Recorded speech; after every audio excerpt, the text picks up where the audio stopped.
Hello everyone, welcome to my YouTube channel biology study. I am Meena Chaudhary. हमारा chapter चल रहा था बायोलॉजिकल क्लासिफिकेशन, जिसके अंदर हमने 3 पार्ट्स कंप्लीट कर लिए थे एंड लास्ट वीडियो में हमने किंगडम प्रोटिस्टा देखा था। आज हम स्टार्ट करेंगे kingdom fungi. The fungi constitute a unique kingdom of heterotrophic organisms. तो फंगाई क्या है? एक किंगडम है जो कि हेटेरोट्रॉफिक ऑर्गेनिज्म से मिलके बना हुआ है।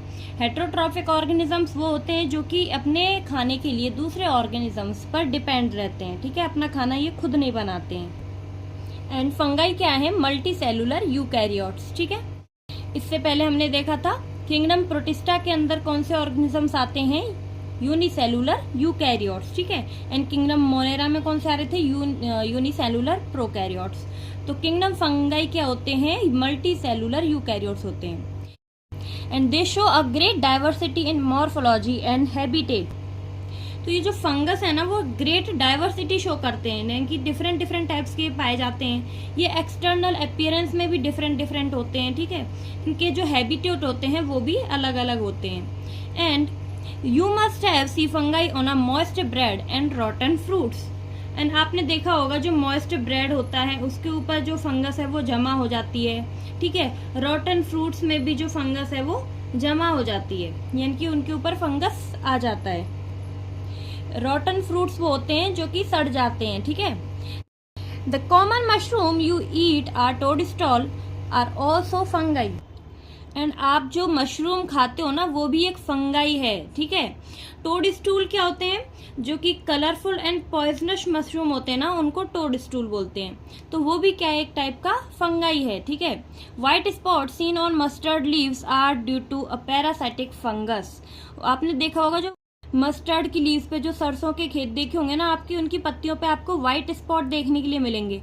वो भी किसकी वजह से होता है? पैरासाइटिक फंगस की वजह से, ठीक है। वो भी एक फंगस डिजीज है।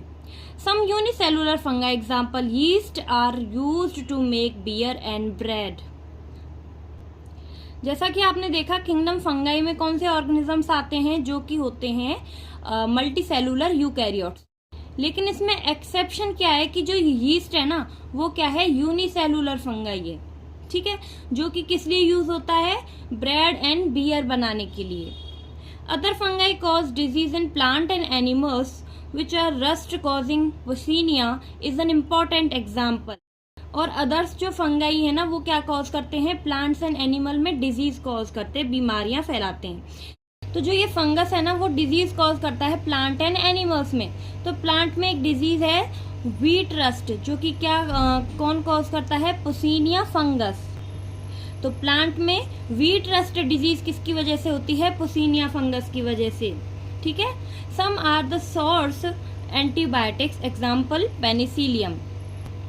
एंड कुछ जो फंगस है ना, वो क्या है? सोर्स हैं एंटीबायोटिक्स के, ठीक है। जो बैक्टीरियल डिजीज होती है ना, उनको ट्रीट करने के लिए एंटीबायोटिक्स बनाई जाती हैं। तो वो जो एंटीबायोटिक्स है वो किसकी वजह से होती है? मतलब जो एंटीबायोटिक्स हैं वो कौन बनाता है? पेनिसिलियम, ठीक है।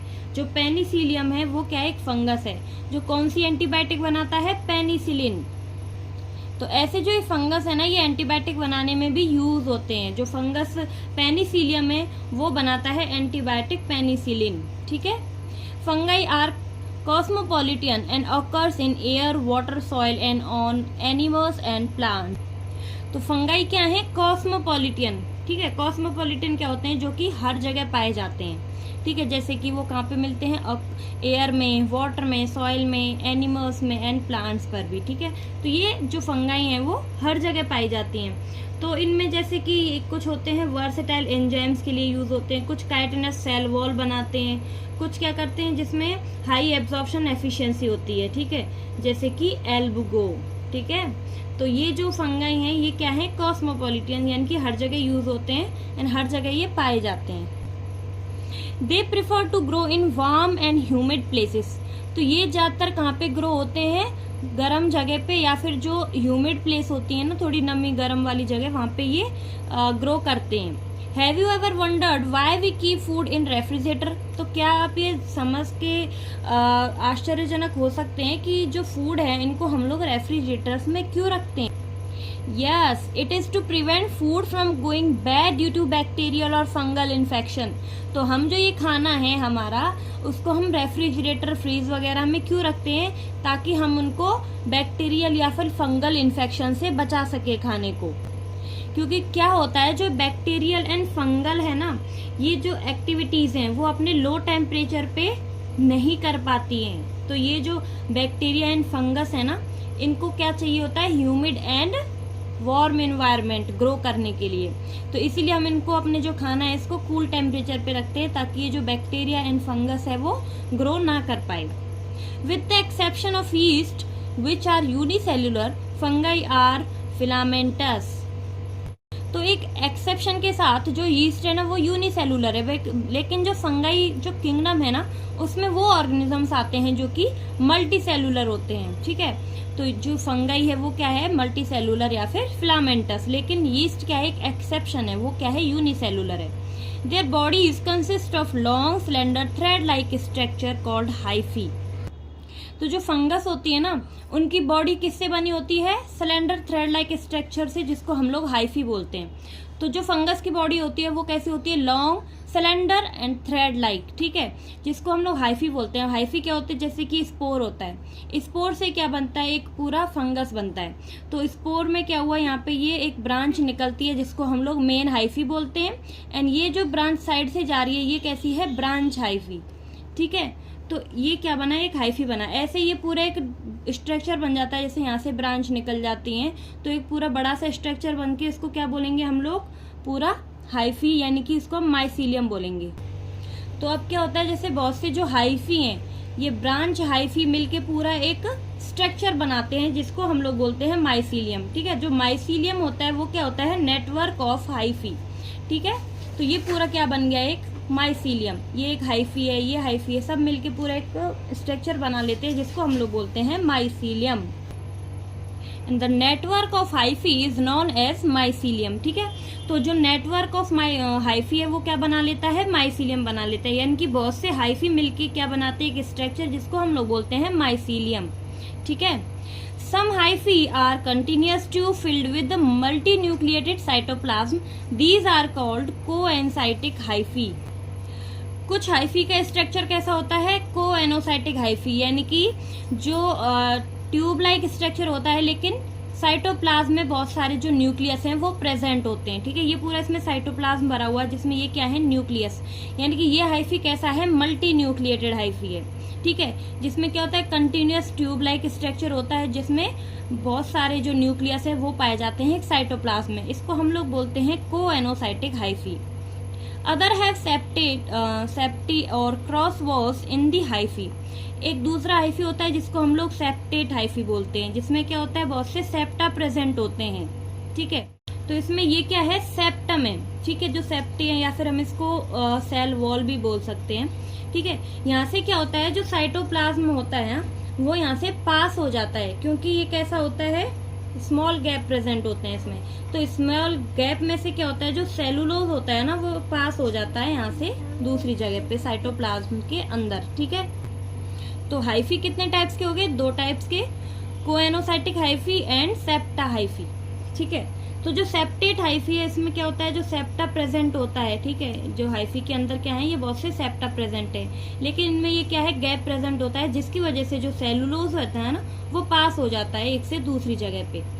कोएनोसाइटिक में क्या होता है, मल्टी न्यूक्लिएटेड साइटोप्लाज्म प्रेजेंट होता है. ठीक है, others have septae or cross walls in the hyphae. The cell wall of fungi are composed of chitin and polysaccharides. जो सेल वॉल है फंगाई की वो किससे मिलके बनी होती है, काइटिन की एंड पॉलीसैकेराइड्स की. Most fungi are heterotrophic and absorb soluble organic matter from dead substrate and hence are called saprophytes. तो ज्यादातर जो फंगाई होती है वो कैसी होती है, हेटेरोट्रॉफिक. हेटेरोट्रॉफिक तो जैसा आप जानते हो कि अपने खाने के लिए दूसरों पे डिपेंड रहते हैं. ठीक है, अपना खाना अदर ऑर्गेनिज्म से लेते हैं. तो ये क्या करते हैं, जो सॉल्यूबल ऑर्गेनिक मैटर होता है ठीक है। जो डेड सबस्ट्रेट से, जो कि सड़ा गला या फिर मरे हुए जानवर वगैरह होते हैं, उनका जो सबस्ट्रेट होता है उससे क्या करते हैं, ये अपना जो ऑर्गेनिक मैटर है वो एब्जॉर्ब कर लेते हैं, इसीलिए इनको बोलते हैं सैप्रोफाइट्स। ठीक है। ये जो फंगाई होते हैं वो कैसे हैं, सैप्रोफाइट्स, जो कि सड़े गले पदार्थ से अपना खाना ले रहे हैं। And those that depend on living plant and animals are called parasite. And दूसरे टाइप्स की जो फंगाई हैं वो क्या है, पैरासाइट्स, जो कि किसके ऊपर डिपेंड है, लिविंग प्लांट एंड एनिमल्स पे अपने खाने के लिए। वो प्लांट्स के या फिर एनिमल्स के अंदर भी रह सकते हैं, जिनको हम लोग एंडोपैरासाइट बोलते हैं, या फिर प्लांट या फिर एनिमल बॉडी के बाहर रह के इनको क्या बोलते हैं, ectoparasite. They can also live on symbiont in association with algae as lichen and with roots of higher plant as mycorrhiza। तो ये क्या है, सिम्बायंट एसोसिएशन में भी रहते हैं। सिम्बायंट का क्या मतलब होता है कि दोनों ही ऑर्गेनिजम्स का फायदा हो रहा है, फंगाई का भी हो रहा है और जिसके साथ ये रह रहा है उसको भी फायदा हो रहा है। ठीक है। अब ये एज अ लाइकन की तरह रहता है, जैसे अलगी एंड फंगाई है, ये जब साथ में रहते हैं ना तो इस एसोसिएशन को हम लोग बोलते हैं लाइकेन। जब एल्गी एंड फंगाई साथ रहते हैं तो वो कौन सी एसोसिएशन हो गई, लाइकेन्स। ऐसे ही जो रूट्स हैं हायर प्लांट्स की, वहां पे जो फंगाई साथ में रह रहा है उनके, उसको हम लोग बोलते हैं माइकोराइजा। तो फंगाई क्या कर रहा है, एसोसिएशन दिखा रहा है, उसको हम लोग बोलते हैं सिम्बायंट एसोसिएशन। सिम्बायंट मतलब कि दोनों को ही फायदा हो रहा है, फंगाई को भी हो रहा है और अदर जो ऑर्गेनिजम्स हैं उनको भी हो रहा है। तो एज अ लाइकन ये क्या करते हैं, जैसे कि फंगस है, जब एल्गी के साथ रहता है तो ये क्या करता है, जो ये एसोसिएशन है, फिर इसको हम लोग बोलते हैं लाइकेन। ठीक है। अगर ये फंगी क्या करता है, हायर प्लांट्स की रूट में रहता है, तो इस एसोसिएशन को हम बोलते हैं माइकोराइजा। तो जो लाइकेन है, लाइकेन क्या करता है, जैसे कि एल्गी और जो फंगाई ये दोनों साथ में रह रहे हैं, तो एल्गी क्या करेगी, जो फूड है वो प्रोवाइड करेगी फंगी को, क्योंकि वो फोटोसिंथेसिस कर सकती है, अपना खाना बनाती है, तो वो कुछ खाना जो है वो फंगी को भी मिल जाता है। और फंगाई इसके बदले में क्या करता है, जो वाटर एंड मिनरल्स होते हैं ना सॉइल के अंदर, उनको एब्जॉर्ब करता है। ठीक है। और वो देता है फिर एल्गी को। तो ऐसे ये दोनों का फायदा होता है इसमें, उसको फंगी को क्या मिल जाता है, खाना मिल जाता है, और जो एल्गी है उसको क्या मिल जाते हैं, न्यूट्रिएंट्स एंड वाटर। ठीक है। उसके बाद जो माइकोराइजा एसोसिएशन है, इसमें जो हायर प्लांट्स हैं उनके रूट्स में ये प्रेजेंट होते हैं। तो जो रूट्स होती हैं वो क्या करती हैं, फंगी जो है वो एब्जॉर्ब करता है वहां से वाटर एंड मिनरल, और प्लांट्स क्या करता है, इसके बदले उनको फूड प्रोवाइड करता है फंगी को। तो ऐसे ये दोनों क्या कहते हैं, एसोसिएशन में रहते हैं और दोनों एक दूसरे का फायदा करते हैं। ठीक है। Reproduction in fungi can take place by vegetative means of fragmentation, fission and budding। तो फंगी में जो रिप्रोडक्शन है वो तीनों टाइप से देखा जाता है, vegetative reproduction, asexual reproduction and sexual reproduction. तो वेजिटेटिव रिप्रोडक्शन कैसे होता है, by fragmentation, by fission and by budding. Asexual reproduction is by spore called conidia और स्पोरेंजियोस्पोर्स और zoospores, and sexual reproduction is by oospores, ascospores and basidiospores। And asexual reproduction किसे देखा जाता है, स्पोर्स से, जिनको हम लोग बोल सकते हैं कोनिडिया या फिर जूस्पोर या स्पोरेंजियोस्पोर। एंड सेक्सुअल रिप्रोडक्शन किसकी वजह से होता है, bye oospores, ascospores and basidiospores। The various spores are produced in distinct structure called fruiting bodies। The sexual cycle involve the following 3 steps। तो फंगस में जो स्पोर्स बनते हैं वो एक स्ट्रक्चर से बनते हैं जिसको बोलते हैं फ्रूटिंग बॉडी। ठीक है। तो ये जो स्पोर्स हैं वो कहाँ पे बनते हैं, फ्रूटिंग बॉडी के अंदर, जो कि फंगस में एक स्ट्रक्चर पाई जाती है। तो ये जो सेक्सुअल साइकिल है इसमें 3 स्टेप्स प्रेजेंट होते हैं, तो वो एक साइकिल की मदद से बताती हूँ। तो फंगस में क्या होता है, एक सेक्सुअल रिप्रोडक्शन, दूसरा एसेक्सुअल रिप्रोडक्शन। ठीक है। तो जो सेक्सुअल साइकिल है वो तो ये है, एंड एसेक्सुअल साइकिल क्या है, ये इसमें क्या होता है, जो माइसीलियम है, माइसीलियम क्या होता है, नेटवर्क ऑफ हाइफी यानी कि फंगस। तो जो ये फंगस है इसमें क्या होगा, जो फ्रूटिंग बॉडी है यानी कि जो स्ट्रक्चर है जिससे क्या होता है, स्पोर्स प्रोड्यूस होते हैं, तो हम लोग फ्रूटिंग बॉडी को क्या बोलते हैं, स्पोर प्रोड्यूसिंग स्ट्रक्चर। ठीक है। तो जो कि कैसा होता है, एन। ठीक है। अब यहाँ से क्या हुआ, स्पोर्स बने जो कि कैसे हो गए, हैप्लॉइड यानी कि एन स्पोर्स। उसके बाद क्या होगा, जर्मिनेशन, और जर्मिनेशन के बाद क्या बनेगा, फिर से माइसीलियम यानी कि एक फंगस बन के तैयार हो जाएगा। ये होता है एसेक्सुअल रिप्रोडक्शन, ठीक है, एसेक्सुअल साइकिल। इसमें क्या हुआ था, जो फंगस है उससे क्या हुआ, फंगस में जो फ्रूटिंग बॉडी स्ट्रक्चर है यानी कि स्पोर प्रोड्यूसिंग स्ट्रक्चर है, उसने क्या किए, स्पोर्स प्रोड्यूस किए। एंड ये जो स्पोर हैं इनमें क्या हुआ, जर्मिनेशन। एंड जर्मिनेशन के बाद इन्होंने क्या किया, बहुत से जो हाइफी हैं, स्ट्रक्चर है, वो बना के क्या बना लिया, एक नेटवर्क ऑफ हाइफी यानी कि माइसीलियम बना लिया, जो कि क्या है, एक फंगस बन के तैयार हो गया। ठीक है, तो यहाँ पे क्या बन गया, एक न्यू फंगस बन गया एसेक्सुअल रिप्रोडक्शन में। अब जो सेक्सुअल रिप्रोडक्शन है उसमें क्या होता है, जो माइसीलियम है, फंगस है, उसमें क्या होती है, प्लाज्मोगैमी। और प्लाज्मोगैमी क्या होता है, फ्यूजन ऑफ साइटोप्लाज्म। ठीक है, तो यहाँ पे क्या होता है, जो दो हाइफी हैं उनका फ्यूजन होता है, उनके दोनों साइटोप्लाज्म में फ्यूज हो जाते हैं। उसके बाद क्या आती है, डाइकैरियोटिक स्टेज। ठीक है, जिसमें डाइकैरियोटिक स्टेज का क्या मतलब है कि जो न्यूक्लियस हैं वो न्यूक्लियस दोनों सेपरेट रहते हैं, लेकिन साइटोप्लाज्म एक होता है, क्योंकि साइटोप्लाज्म में फ्यूज हो जाते हैं, तो यहाँ पे क्या बन जाते हैं, डाइकैरियोट यानी कि दो न्यूक्लियस। उसके बाद आती है कैरियोगैमी। कैरियोगैमी में क्या होता है, फ्यूजन ऑफ न्यूक्लियस, ये दोनों न्यूक्लियस जो है वो फ्यूज हो जाते हैं आपस में, ठीक है, मिल जाते हैं। उसके बाद आएगी डिप्लॉयड स्टेज। जब ये दोनों न्यूक्लियस मिल जाएंगे तो हैप्लॉयड हैप्लॉयड मिलके क्या बना लेंगे, डिप्लॉयड, तो ये क्या आ जाएगी, 2n स्टेज। ठीक है, इसके बाद होती है मियोसिस। और मियोसिस की वजह से क्या होगा, जो स्पोर्स प्रोड्यूसिंग स्ट्रक्चर है यानी कि जो फ्रूटिंग बॉडी है वो क्या करेगा, स्पोर्स प्रोड्यूस कर देगा। तो ये जो स्पोर्स हैं वो कैसे होते हैं, हैप्लॉयड।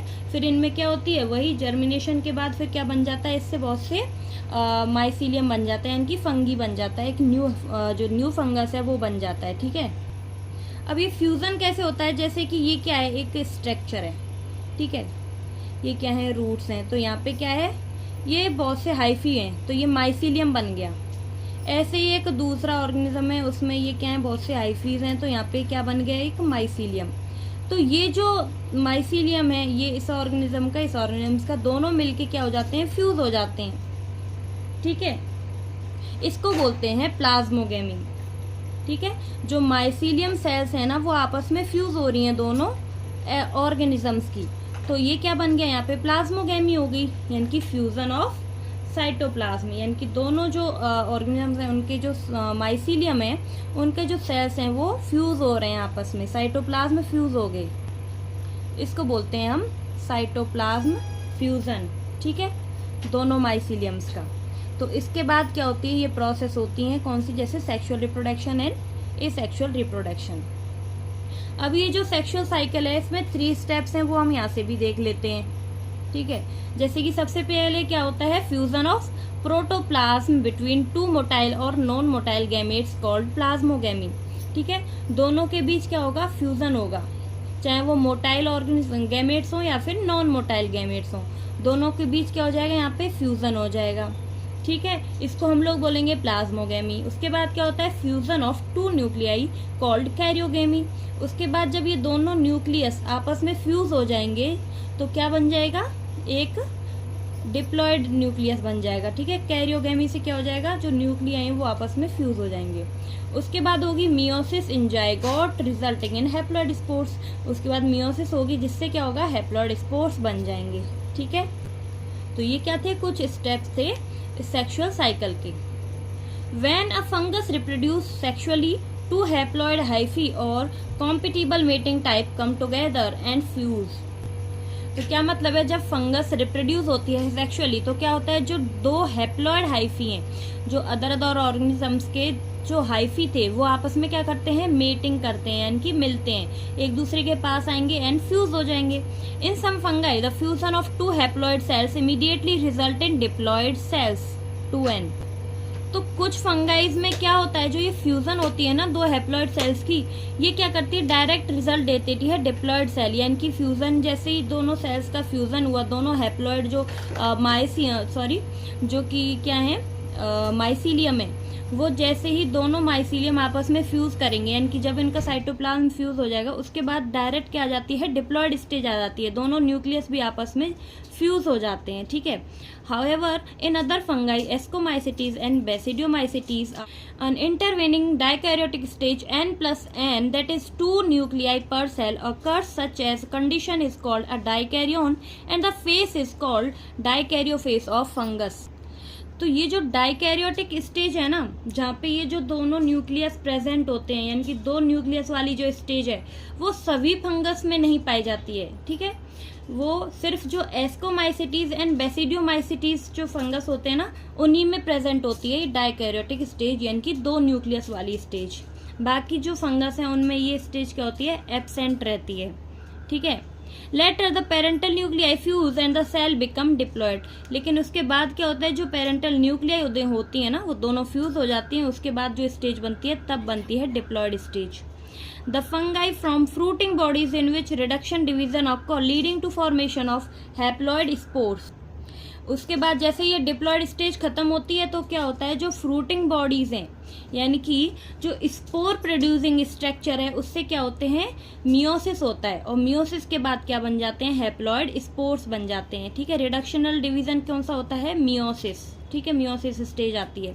जैसे ही डिप्लॉयड स्टेज आई यानी कि जो 2n स्टेज है उसके बाद क्या होगा, जो फ्रूटिंग बॉडी है फंगाइज में प्रेजेंट होती है उसमें क्या होता है फिर रिडक्शनल डिवीजन यानी कि मियोसिस, उसके बाद बनते हैं फिर हैप्लॉयड स्पोर्स एन, ठीक है।